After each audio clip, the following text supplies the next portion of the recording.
Nimekuja kujionea hatua ya maandalizi. Imeonekana maandalizi yamekamilika na kwa kweli tuko tayari kwa ajili ya shughuli ya tarehe 25. Tumejionea, mtakubaliana nami kwamba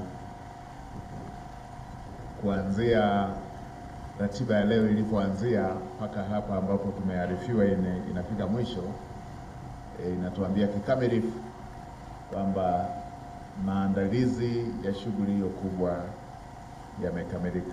Kwa hiyo nitumie fursa hii tu kuwapongeza wote. Hongereni sana. Hongereni sana. Hongereni sana kwa zoezi hili. Hongereni sana kwa jinsi ambavyo mmekamilisha vyema. Kwa mimi niwatakie tu kila laheri katika hatua ambazo zinaendelea. Kwa kweli mmekamilika. Kwa hiyo tuendelee kumalizia yale maandalizi yaliyosalia. Mimi kwa upande wetu, kwa upande wa wenzangu serikalini, tutamfikishia salamu hizo Mheshimiwa Rais na taarifa hii kwamba vijana wetu wako tayari kwa shughuli ya tarehe 25.